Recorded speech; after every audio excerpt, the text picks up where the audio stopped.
जमलेल्या माझ्या सर्व हिंदू बांधवांनो, भगिनींनो आणि मातांनो,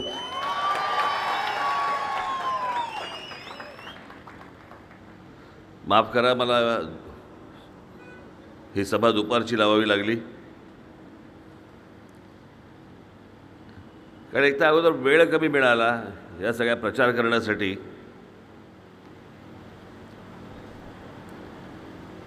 आणि प्रत्येकजण आपला मला सांगतोय, मला नाही साहेब संध्याकाळची सभा द्या. म्हटलं मग निवडणूक आयोगाला सांगा आणि संध्याकाळ वाढवून घ्या. जेमतेम आपले 10, 12, 15 दिवस, काहीतरी 13 दिवस हातामध्ये उरले. त्यात कुठे कुठे सभा घ्यायच्या, किती किती सभा घ्यायच्या. बरं, आणि काय होतं मी तुम्हाला सांगू का, एरवी मला भाषण करायला काही फरक पडत नाही, प्रश्नच असतो. निवडणुकीची भाषणं इतकी कंटाळवाणी असतात ना, कारण सगळ्या ठिकाणी जाऊन तेच बोंबलावं लागतं. तुम्ही तेच ऐकत असतात, टेलिव्हिजनवरती पण माणसं तेच ऐकत असतात.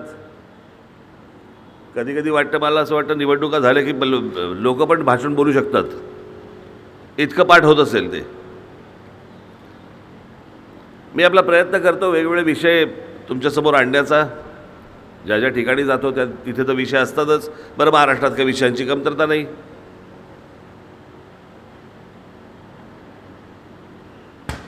पण मगाशी मी तुम्हाला सांगितल्याप्रमाणे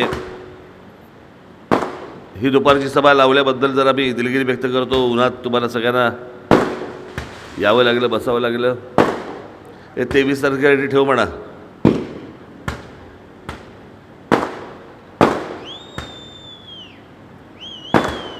माझा नेमका वेळ ह्या फटाक्यांमध्येच जातो जास्ती.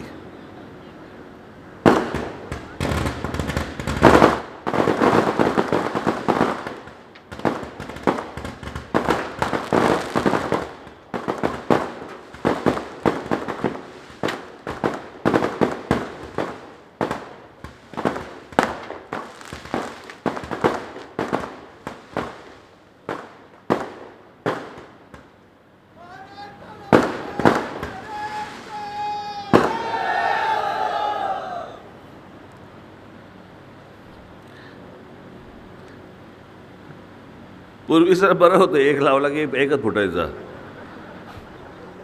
आता याला एक वात लावली की आपले 200 बाहेर येतात.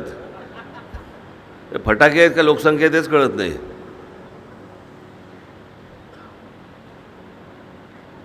पण आज मी इथे कोकणामध्ये आलो आहे.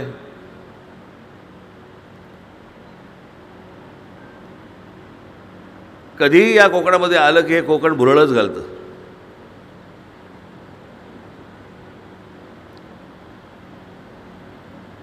मी ज्या ज्या वेळेला कधी परदेशामध्ये जातो, परदेशामध्ये डोंगर, तिकडचे समुद्रकिनारे आणि त्या सगळ्या गोष्टी ज्याला पाहतो, ते ज्या प्रकारे सगळं डेव्हलप झालेलं पाहतो.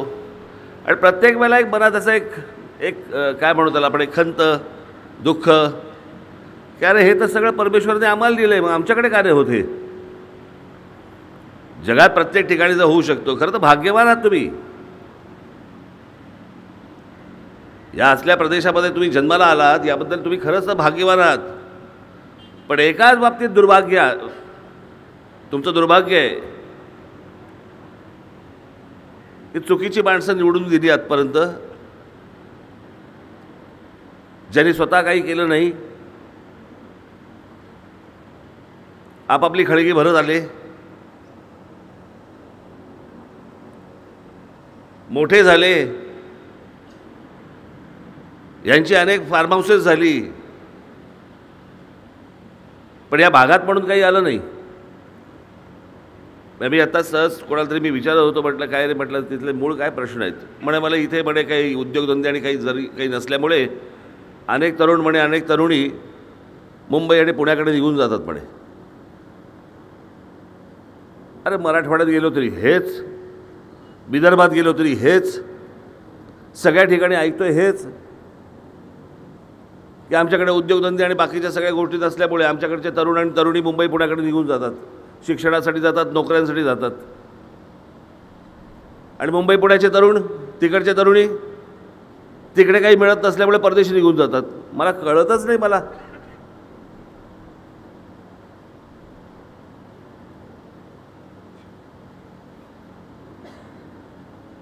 हा इतका 750 किलोमीटरची समुद्र किनारा लाभलेला ही कोकण किनारपट्टी आपली.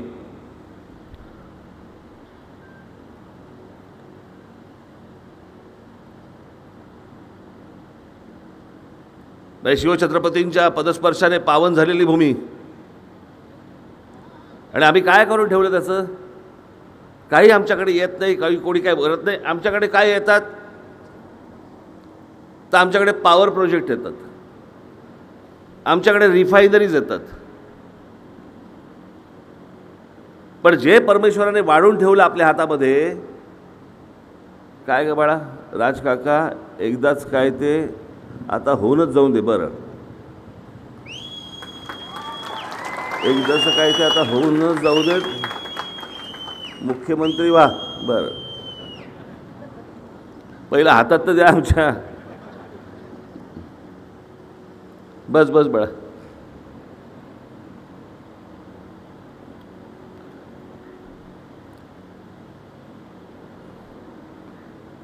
मला खरंच या गोष्टी, मला या निवडणुकांचं, मी काल म्हटलं ना, मी या शाहरुख खान सलमान खानचे चित्रपट शुक्रवारी पडले ना, नवीन चित्रपट सोमवारी सुरू करू शकतात.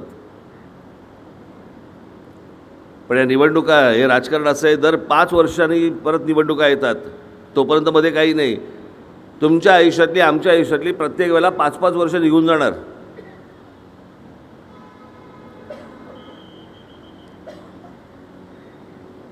आत्ता ही चिमुरडी इथे उभी आहे बोर्ड घेऊन, 5 वर्षांनी केवढी असेल? वय काय थांबतं का? आज अनेक असे बुजुर्ग लोक इथे आले असतील,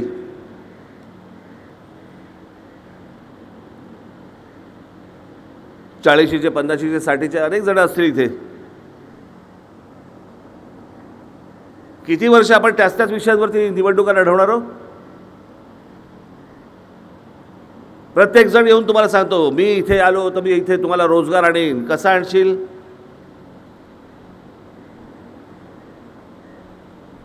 मग आतापर्यंत का नाही आणला? हे कशामुळे होतं याचं कारण तुम्ही प्रश्न विचारत नाही. या लोकांना, निवडून दिलेल्या आत्तापर्यंतचे आमदार यांना तुम्ही प्रश्न विचारत नाही की बाबा तू काय केलंस आत्तापर्यंत. इकडची माणसं अजूनपर्यंत ही मुंबई पुण्याकडे का जात आहेत? तरुण का जात आहेत? इतका सुंदर प्रदेश हा अख्खा. रायगड काय आमचा, तुमचा रत्नागिरी काय, सिंधुदुर्ग काय.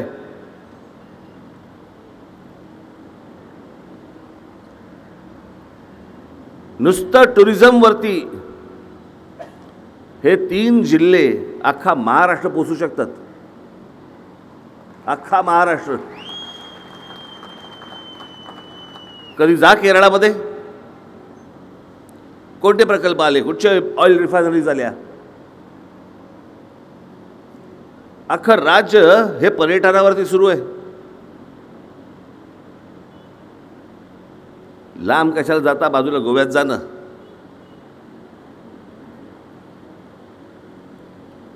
एक पर्यटन या विषयावरती अख्खा गोवा सुरू आहे. असे कोणते मोठे उद्योगधंदे आले इकडे? इतकं सुंदर कोकण करता येईल, इतकं सुंदर कोकण करता येईल की ज्याची तुम्ही कल्पना पण कधी केली नसेल. ना तुम्हाला घर सोडावं लागेल, ना तुम्हाला गाव सोडावं लागेल, ना तुम्हाला तालुका सोडावा लागेल, ना तुम्हाला जिल्हा सोडावा लागेल. जे मिळेल ते तुम्हाला इथेच मिळेल. तुम्हालाच नाही, तुमच्या पोरांना देखील इथेच मिळेल.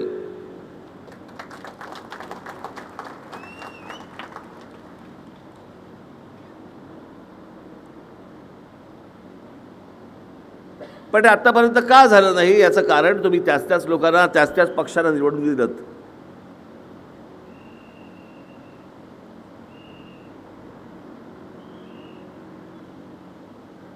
तुम्ही इथून खासदार निवडून देता, तुम्ही इथून आमदार निवडून देता. हे आमचे खासदार जाऊन करतात काय हो दिल्लीमध्ये?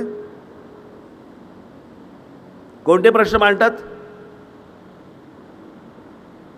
कोकणच्या विषयामध्ये आतापर्यंत कोणते प्रश्न मांडले गेले?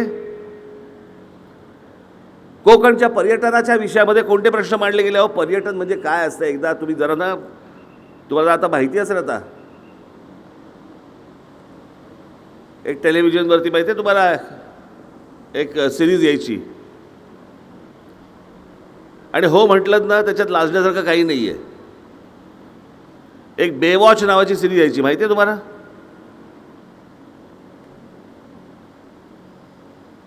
हो म्हणणार नाही तुम्ही पटकन, मला कल्पना आहे या गोष्टींची. पण आत्तापर्यंत कसे सगळ्या राजकारण्यांनी इतकी वर्ष काढलीत की आम्ही कोकणाचा कॅलिफोर्निया करू, कोकणाचा कॅलिफोर्निया करू. मग जेव्हा टेलिव्हिजन आले आणि टेलिव्हिजनवरती जेव्हा कोकणाने पाहिलं की कॅलिफोर्निया कसा असतो, मग त्यांच्या लक्षात आलं, राजकारण्यांच्याही लक्षात आलं की अरे ह्यांनी कॅलिफोर्निया पाहिला, असाच आपल्याला कोकण बनवता नाही आला.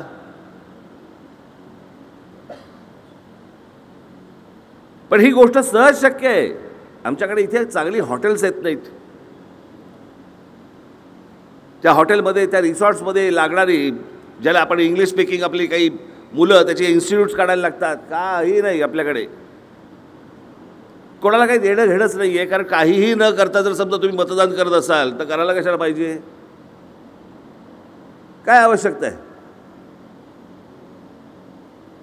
दर 5 वर्षानंतर काही न करता जर समजा तुम्ही उन्हातानामध्ये रांगेमध्ये उभेच राहणार असाल, राहा उभे.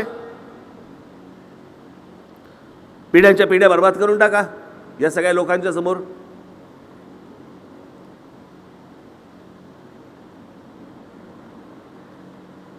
राज ठाकरे ओरडून ओरडून सतत सांगतोय तुम्हाला की अरे तुम्ही महाराष्ट्राचे नागरिक आहात, इतक्या संपन्न एका राज्याचे, ज्याचा इतिहास एवढा मोठा, त्या राज्याची हालत बनवून टाकली या लोकांनी.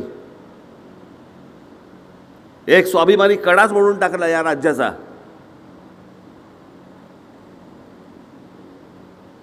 आणि आम्हाला त्याचं काही कौतुक, काही त्या गोष्टींबद्दल काही दुःखच नाही आम्हाला.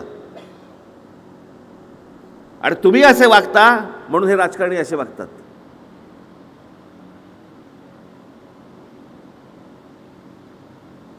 तुमच्या विकासाचा विचार नाही, प्रदेशाच्या विकासाचा विचार नाही, काय नवीन प्रकल्प किंवा उद्योगधंदे आले पाहिजेत ह्याचा विचार नाही.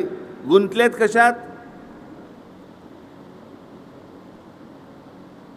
तर हा पक्ष या पक्षांमध्ये जातोय, तो पक्ष ह्या पक्षामध्ये जातोय, या आघाडीतला हा पक्ष दुसऱ्या आघाडीमध्ये जातोय, इकडे युतीमध्ये सरकतोय, इकडचे आमदार 40-40 आमदार विकले जात आहेत, इकडूनचे तिकडे येत आहेत. 5 वर्ष तमाशा बघताय. 5 वर्ष. 2019ला निवडणुका झाल्या. 2019ला निवडणुका झाल्यापासून या 24पर्यंत हेच उद्योग तुम्ही पाहिलेत.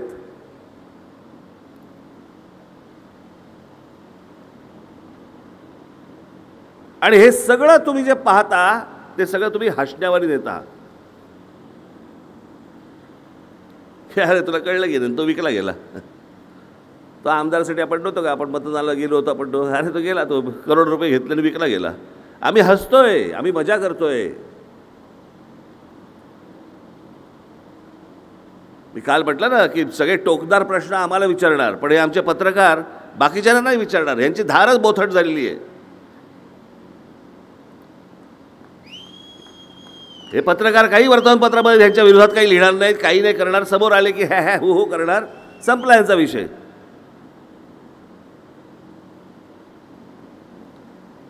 अर्थात हे लिहून देखील दाखवून देखील ह्यांना काय फरक पडतोय ते म्हणतील दाखवा. काय लिहायचं विरोधात, लिहायचं लिहा विरोधात, आम्हाला काही फरक पडत नाही. कारण लोकांना जर काय फरक पडत नाही आहे तर तुम्ही लिहिणारे आम्हाला काय फरक पडणार आहे? एक काळ होता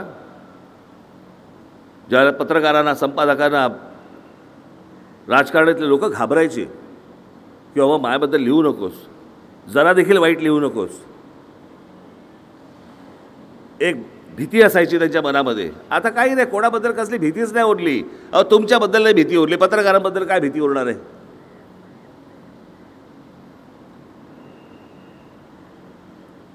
आणि पुन्हा तुम्ही परत निवडणुकीला परत यांच्यासाठी म्हणून मतदानासाठी रांगेमध्ये उभे राहणार. हे त्यांना माहिती आहे. ही गोष्ट त्यांना कल्पना आहे या गोष्टींची. यांना विकास काही नाही आहे, काय यांना काही देणं घेणं नाही विकासाशी.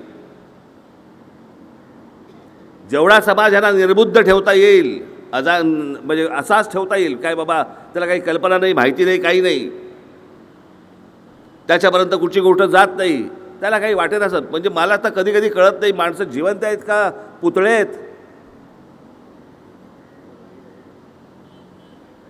नुसते जाताय आणि मतदान करताय दर 5 वर्षानंतर, पण एकालाही असं वाटत नाही की हे आमचा जो प्रदेश आहे या प्रदेशामध्ये या लोकांनी काय केलं असं विचारावं असं पण तुम्हाला वाटत नाही. आणि म्हणून हे सगळे गोंधळ जो घालतात ना, कोणी कुठच्याही पक्षात चाललंय आणि कोणी कुठेही विकलं जातं आणि कोणी काहीही करतंय, हे त्याच्यामुळे सगळ्या गोष्टी होत आहेत. कारण तुम्ही थंड बसलेला आहात, तुम्ही शांत बसलेला आहात, तुम्हाला स्वतःलाच विकास म्हणजे काय माहीत नाहीये.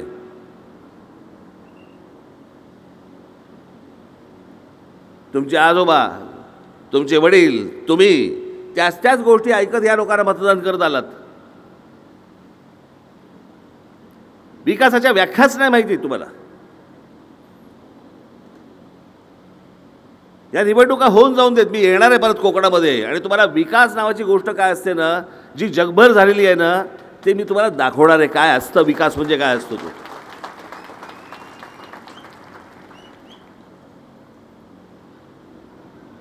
आमच्या हातामध्ये ज्यावेळेला नाशिक महानगरपालिका होती, या नाशिकच्या महानगरपालिका हातामध्ये असताना नाशिकमध्ये ज्या गोष्टी केल्या, आज लोक सांगतायत आज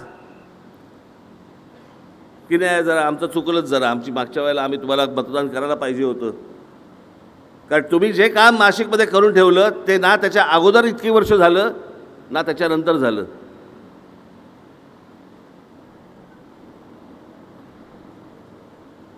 पाच वर्षाच्या आत, फक्त 5 वर्षाच्या आत ज्या गोष्टी तिथे नाशिकमध्ये करून दाखवल्या, तिकडचे रस्ते जाऊन बघा.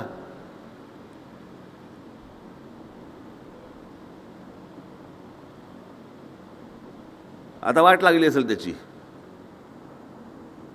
किंवा वाट लावली असेल त्याची, पण जेव्हा ते रस्ते केल्यानंतर हे पावसाळ्यामध्ये रस्त्यात खड्डे पडतात नाही का, सगळ्या ठिकाणी खड्डे पडतात. कोकणाला तर काही नवीन काहीच नाही आहे, आमचा हायवे तर तसाच असतो.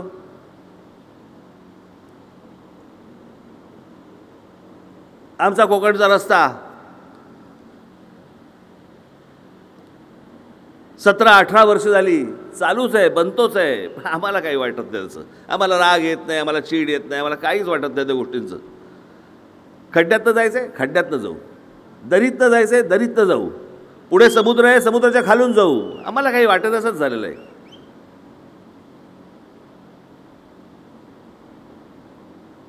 त्या नाशिकमध्ये जे रस्ते केले, आणि दरवेळेला पावसाळ्यामध्ये आमच्या टेलिव्हिजन चॅनलवरती दाखवतात की पहा मुंबईमध्ये कसे खड्डे पडलेत, पहा पुण्यात कसे खड्डे पडलेत, पहा तुमच्या ठाण्यात कसे खड्डे पडलेत, नागपूरमध्ये कसे खड्डे पडलेत.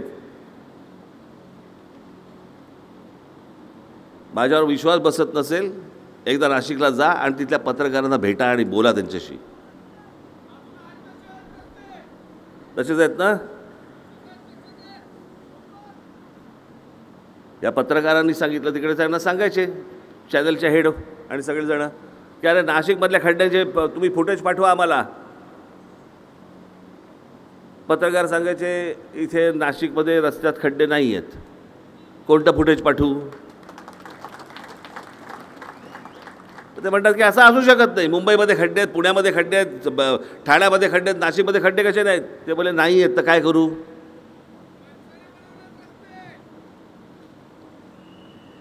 अशा प्रकारचे रस्ते तिथे बांधले गेले.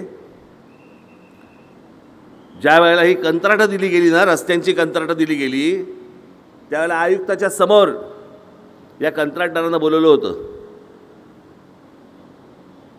आणि त्या कंत्राटदारांना बोलून सांगितलं होतं, म्हटलं जर तुम्हाला ही सगळी कंत्राटं देत आहेत, तुमच्याकडे कोणी पैसे मागितले आहेत. ते बोले नाही. म्हटलं तुम्हाला हे सगळे पैसे तुमच्याकडे जाणार आहेत आणि त्याच्यात रस्ते बांधणार आहेत. ते बोले हो.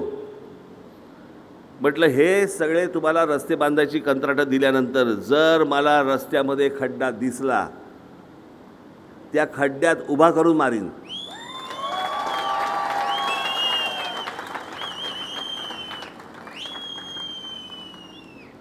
काही नाही, चकाचक.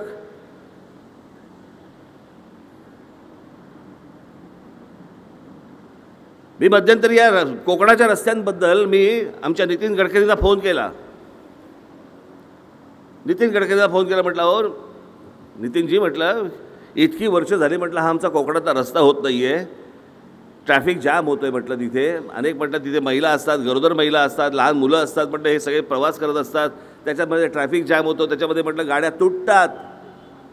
हे सगळं इतकी वर्ष चालू आहे, म्हटलं काहीतरी करा याच्याबद्दल. म्हटलं तुम्ही काहीतरी म्हटलं उत्तरेच्या भागामध्ये म्हटलं रस्ते चांगले करताय असं तुम्हाला आम्हाला कळतं आहे.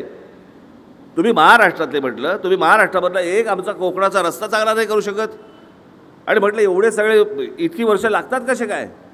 मला म्हणाले, अहो काय झालं आहे तिथे, ते जे कंत्राटदार होते ते सगळे पळून गेले.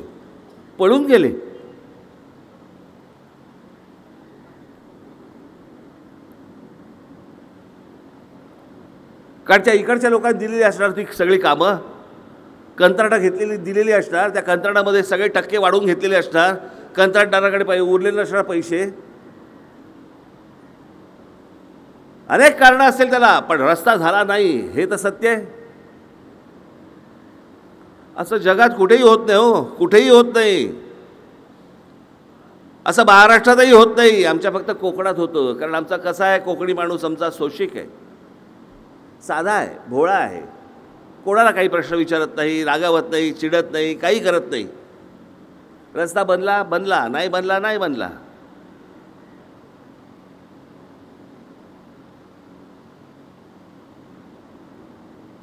या असल्या न चिडणाऱ्या आणि संवेदना नसलेल्या लोकांचं नेतृत्व मला नाही करायचं. तुम्हाला जर याच्यात सुख मानायचं असेल, सुख माना, पण प्रगती काय असते, विकास काय असतो, डेव्हलपमेंट कशाला म्हणतात ना, एकदा राज ठाकरेच्या हातात सत्ता देऊन बघा, तुम्हाला दाखवतो डेव्हलपमेंट म्हणजे काय असते, ती प्रगती काय असते ती. अहो कसला केरळ घेऊन बसलाय आणि गोवा घेऊन बसलाय. सगळ्यांना मागे टाकू आपण, सगळ्यांना मागे टाकू आणि पुढे निघून जाऊ आपण. इतकी ताकद आपल्या या संपूर्ण कोकणामध्ये आहे. पण तुम्ही निवडून दिलेल्या आजपर्यंतच्या माणसांमध्ये ती इच्छाशक्ती नव्हती आणि नाही आहे. कोकणामध्ये जर समजा अशा प्रकारचा बदल करायचा असेल तर तुम्हाला पहिल्यांदा माणसं बदलावी लागतील, तुम्हाला पक्ष बदलावे लागतील. त्यात लोकांना मतदान करून ह्या हातात प्रश्न सुटणार नाही, तुमच्या हाताला काही लागणार नाही. अहो जे काम आजपर्यंत सत्तेच्या बाहेर राहून आपण केलेलं आहे, मग रेल्वेचं आंदोलन असू देत, मराठी पाट्यांचं आंदोलन असू देत, तुम्हाला मोबाईलवरती पहिल्यांदा जे मराठी ऐकू येतं त्याचं आंदोलन असू देत, किती आंदोलनं केली. हे टोलचं आंदोलन केलं, मुंबईमध्ये सगळे टोल बंद झाले, त्याच्या आधी 65 टोल नाके बंद केले. ही जी तुमची लुटमार सगळी सुरू होती ना, ही सगळ्या लुटमार सगळी थांबवली. विचार करा, जर बाहेर राहून जर समजा महाराष्ट्र नवनिर्माण सेना ही गोष्ट यशस्वी करू शकत असेल, उद्या तुम्ही जर समजा बांधवांनो भगिनींनो माझ्या हातामध्ये जर समजा सत्ता दिली, मी खरंच सांगतो, हे मी तुम्हाला काही, मी सत्तेसाठी नाही मागत आहे, मी खुर्चीसाठी नाही मागत आहे, मी ती माझी इच्छा आहे. मी तुम्हाला आठवत असेल तर मी 2006 साली ज्याला पक्ष स्थापन केला, तो पक्ष स्थापनेच्या वेळेला मी एक वाक्य बोललो होतो की जगाला हेवा वाटावा असा महाराष्ट्र माझ्या हातून घडावा, एवढीच फक्त ईश्वरचरणी माझी इच्छा आहे. आणि ते घडू शकतो, होऊ शकतं, सहज शक्य आहे ते. ती इच्छाशक्ती माझ्याकडे.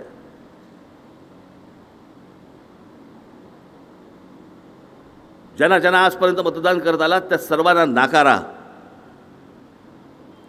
माझ्या महाराष्ट्र नवनिर्माण सेनेच्या माझ्या सर्व उमेदवारांना आपण विजयी करा. तुम्हाला महाराष्ट्रात चमत्कार दाखवतो मी, तुम्हाला या कोकणात चमत्कार दाखवतो तुम्हाला मी.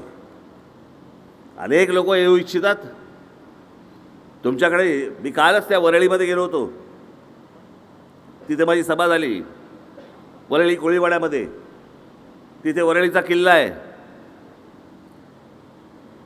आणि बरोबर समोर तिथे माहीमचा किल्ला आहे. 1675 साली बांधला आहे. 1675 साली म्हणजे महाराजांचा राज्याभिषेक झाल्यानंतर जवळपास 1 वर्षभरानी. इतका जुना आहे तो. ब्रिटिशांनी बांधलेले आहेत. कशासाठी बांधलेले आहेत? बांधले कशासाठी होते? तर समुद्रावरती लक्ष ठेवण्यासाठी, की आपला शत्रू समुद्रमार्गे येईल त्याच्यावरती लक्ष ठेवण्यासाठी म्हणून हे किल्ले बांधले होते ब्रिटिशांनी. आज तुम्हालाही समुद्र आहे, पण लक्षात ठेवा बाबांनो, तुमचा शत्रू समुद्र मार्गावरनं नाही येणार, तो जमिनीवरनं येणार. आणि तो येतोय, तुमच्या जमिनी हडप करायला येतोय. हे ज्याला तुम्ही राजकारणी राजकारणी राजकारणी म्हणताय ना, हे राजकारणी नाही आहेत. हे सगळे जमिनीच्या व्यवहारातले दलाल आहेत.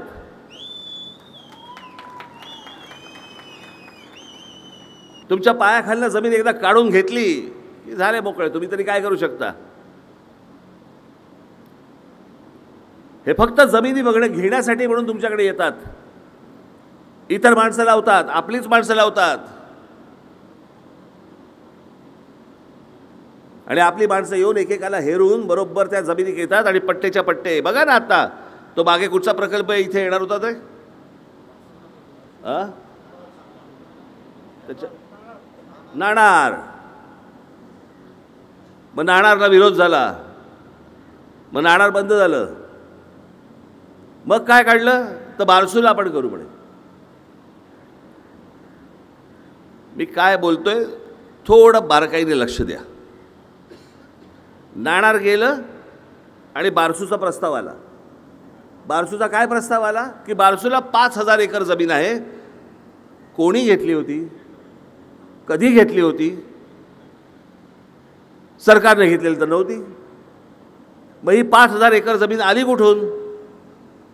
अचानक नाणार नंतर लगेच बारसूला प्रकल्प हलवा म्हणून इथे 5000 एकर आली कुठून जमीन? अनेकांनी तुमच्या जमिनी घेऊन ठेवलेल्या आहेत. अनेक हे जे तुमच्याकडे राजकारणी म्हणून येतात, हे राजकारणी नाही आहेत. हे तुमचे जमिनीचे सौदागर आहेत. मामूली किमतीबंद तुमच्याकडनं या जमिनी काढून घेत आहेत आणि त्याच्या 100 पट जमीन तुमची विकली जाते आहे, किमतीने विकली जाते आहे. आम्हाला पत्ता नाही. आमचा कोकणी माणूस भोळसट साधा. तुमच्या पायाखालनं जमिनी जात आहेत, आम्हाला पत्ता नाही आहे. अनेकांच्या गेल्याही असतील. हजारो एकर जमिनी जात आहेत. म्हणजे काय जात आहेत? विचार करा या गोष्टींची, की अचानक एक 5000 एकर जमीन उपलब्ध कशी होते? 5000 एकर जमीन कधी एकत्र बघितली आहे का हो? हे तुमच्या डोळ्यात देखत घडतंय आणि तुम्हाला या गोष्टींचा राग येत नाही, काही वाटत नाही या गोष्टींचं. मी मागे सांगितलं होतं ना, एकदा पायाखालची जमीन गेली ना तुमच्या, की तुमचं अस्तित्व संपलं. कोण तुम्ही आहात? कुठले तुम्ही आहात? काय आहात?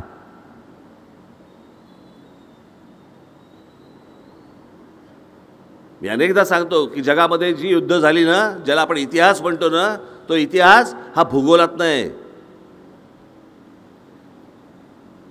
इतिहास म्हणजे काय असतो? आपण काय इतिहास वाचतो?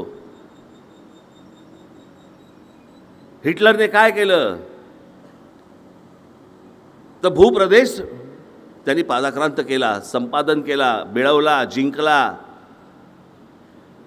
जो आतापर्यंतचा इतिहास तुम्ही जो वाचत आलात ना सगळा, तो सगळा जमिनीशी निगडीत आहे. तो सगळा भूगोलाशी निगडीत आहे. जमीन ताब्यात घेणे, जमिनी ताब्यात घेणे, याच्यामध्ये फक्त महाराष्ट्रातलीच लोक नाही आहेत, बाहेरच्या राज्यांमधली लोक आहेत. ते तुमच्या जमिनी घेत आहेत आणि तुमच्या जमिनी विकत घेऊन, मामूली किमतीत विकत घेऊन तुम्हाला नेस्तनाबूत करतायत. तुमचं अस्तित्व मिटवतायत.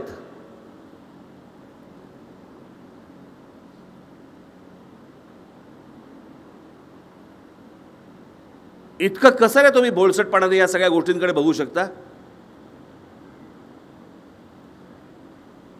आमच्याकडे उद्योगधंदे येत नाहीत, आमच्याकडे मुलं बाहेर जात आहेत, आमच्याकडच्या जमिनी विकल्या जात आहेत, काढल्या जात आहेत, पायाखालनं काढल्या जात आहेत. आम्ही शांतपणे बघत बसलो या गोष्टींकडे.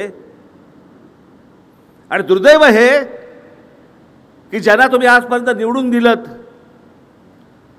ज्या पक्षांना तुम्ही आजपर्यंत निवडून दिलत, व्यवहार तेच करतायत.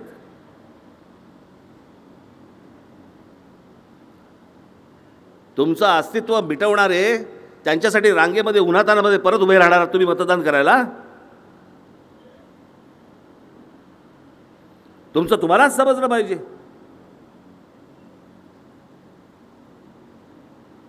बाकीचे सगळे तुमच्या जमिनी घेण्यासाठी हडप करण्यासाठी म्हणून तिथे सगळेजण उभे आहेत.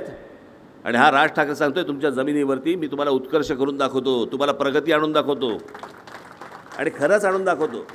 जे जगात जे मी पाहिलंय ते मला या कोकणामध्ये आणायचं आहे.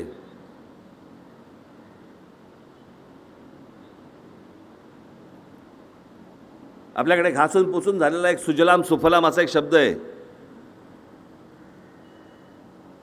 पण ही गोष्ट, हे प्रदेश, महाराष्ट्रासारखा प्रदेश आहे. शिवछत्रपतींचा आशीर्वाद मिळालेला प्रदेश आहे आपल्याला.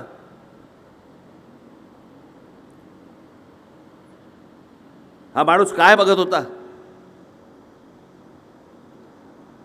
ज्या वेळेला शिवछत्रपती आमचे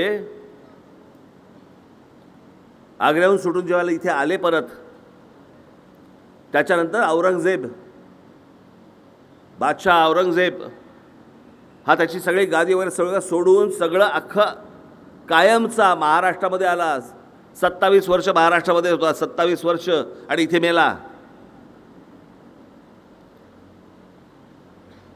2.5-3 जिल्ह्याचा नेहमी सांगतात ना आमच्याकडे शिवछत्रपतींचं तुमचं राज्य केवढं, 2.5-3-4 जिल्ह्यांचं.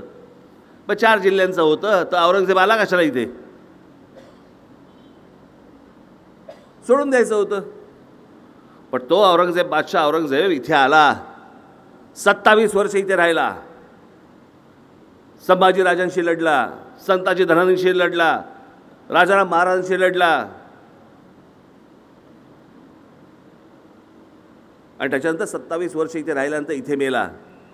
कशासाठी आला होता त्याला माहीत नव्हतं. म्हणजे 1680 साली महाराज गेले आणि 1681 साली औरंगजेब महाराष्ट्रामध्ये आला आहे, माहिती नव्हतं की ज्या माणसाने साठी म्हणून आपण इकडे आलो आहे तो माणूस नाही आहे, त्यांचं निधन झालेलं आहे, परत जायचं होतं. का महाराष्ट्रात थांबला?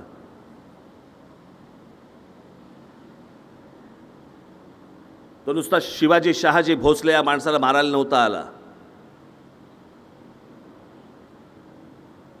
तो शिवाजी नावाचा विचार मारायला आला होता. त्या औरंगजेबाला बरोबर समजलं होतं की हा विचार जर समजा या हिंद प्रांतामध्ये जर आतमध्ये शिरला, आपलं काही खरं नाही. आणि पुढे तेच झालं. पुढे तीच गोष्ट झाली.